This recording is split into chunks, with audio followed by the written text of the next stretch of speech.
Le commissaire de police figure parmi 150 agents qui ont été récompensés pour des longues années dans la force de police.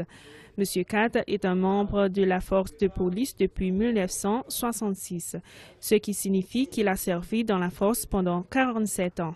Il a reçu 2 médailles hier lors de la cérémonie au Centre international des conférences à Victoria. Lors d'une interview, le commissaire 4 a dit que c'était sa détermination et la volonté d'avancer qui l'a poussé à continuer à être membre de la force de police, une profession qu'il considère comme une aventure quotidienne. Le ministre des Affaires étrangères séchellois, M. Jean-Paul Adam, dit que les Seychelles sont déterminées dans ses efforts de devenir davantage résilients face aux effets négatifs de l'économie mondiale. M. Adam a déclaré que la Commission de l'océan Indien, la COI, est une plateforme où les Seychelles et d'autres îles de la région pourraient trouver des moyens à renforcer leurs économies. On a commencé en tant qu'organisation politique, mais qui a évolué. On a pris des éléments de coopération économique, sociale, et nous sommes maintenant, je crois, aussi une instance de développement durable, parce que c'est la seule organisation dans la région qui regarde les questions d'importance pour les petits États insulaires en voie de développement. Alors l'importance de la COI est primordiale pour nous aujourd'hui. Le ministre Adam a fait cette déclaration ce matin lors d'une rencontre avec les représentants des divers secteurs impliqués dans la mise en œuvre des projets financés par la COI, tels que le projet dans le domaine de l'environnement, de la santé, de la pêche ainsi que du développement de la jeunesse. Une rencontre qui s'est tenue au sein de son ministère dans le cadre des activités pour commémorer le 30e anniversaire de l'accord général de Victoria le 10 janvier 1984. Un accord qui avait permis la création de la COI. Le ministre Adam, le secrétaire général de la COI, M. Jean-Claude Delestrac, et le ministre comorien des Affaires étrangères, dont le pays assure la présidence en exercice de la COI, se sont rencontrés avec ses partenaires aux Seychelles. Le but de cette rencontre était de discuter de cette coopération et également d'avoir les points de vue des divers partenaires au gouvernement, à la société civile ainsi que le secteur privé sur la façon que ces projets ont été mis en œuvre ainsi que leurs souhaits. La réunion des points focaux est très importante parce que toute organisation dépend sur les personnes qui font vivre les projets, qui font vivre les actions de cette organisation.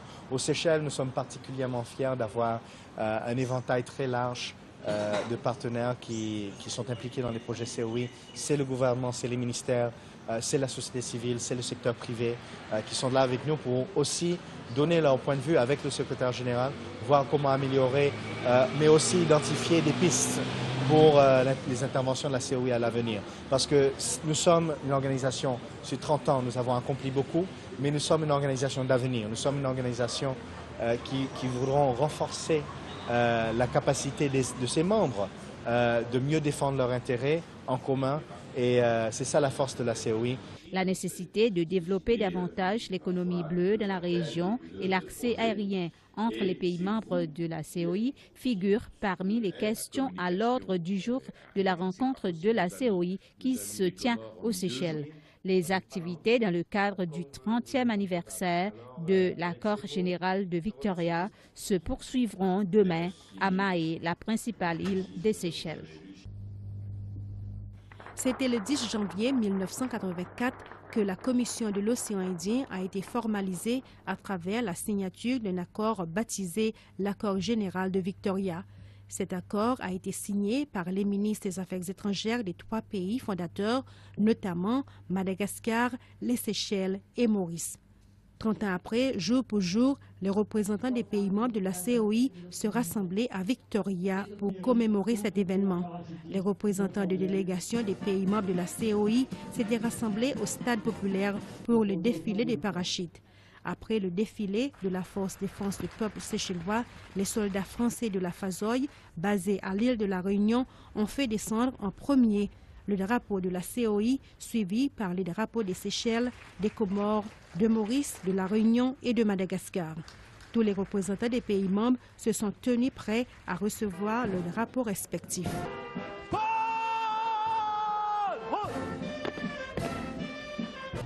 À la sortie du stade, les délégations se sont rendues au jardin du National House où tout a été commencé il y a 30 ans. La levée des drapeaux des pays membres de la COI a été accompagnée par l'hymne national de chaque pays. Tous se déroulent sous le regard du président de la République, M. James Michel.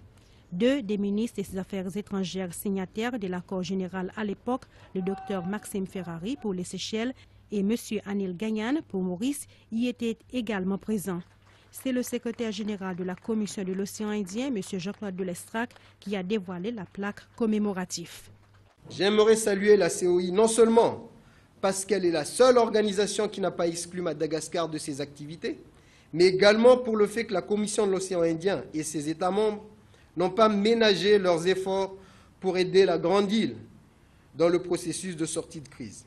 À titre d'illustration, je me souviens particulièrement ici des actions de médiation entreprises par son Excellence, Monsieur le Président de la République des Seychelles, dans le cadre de la résolution de la crise malgache. Votre louable initiative s'inscrit indélébilement dans l'histoire de Madagascar, Monsieur le Président.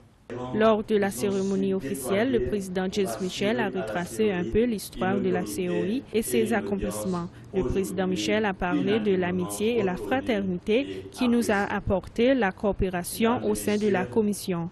Il a remercié tous les partenaires et fondateurs qui ont soutenu les efforts pour assurer que la COI soit bien reconnue et bien appréciée par beaucoup.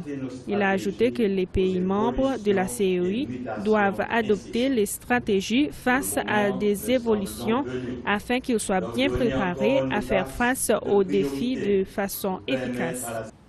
En cette année internationale des petits États insulaires en développement, le développement accéléré de l'économie bleue peut s'avérer un réel instrument de progrès social et économique. Elle est notre force, une opportunité et une chance d'impulser la coopération entre nos îles. Je reste convaincu que c'est grâce à elle que nos petits États insulaires se transformeront en leaders du développement durable de la planète. Le président Michel a aussi félicité le peuple malgache pour la bonne organisation des élections dans ce pays. La réception a été parmi les dernières activités organisées pour commémorer le 30e anniversaire de la COI. Il a également remercié le président James Michel et son gouvernement pour l'organisation de ces célébrations. Nous avons été émus à plusieurs reprises au cours de ces 2 journées par la qualité de leur accueil, par cet accueil joyeux, chaleureux, et en même temps fait d'efficacité, d'efficience, de professionnalisme. Et jamais, en tout cas, à ma connaissance, et ma connaissance de la COI remonte quand même à assez loin, la COI n'a été fêtée avec autant de solennité et de face. Nous avons des vibrations communes.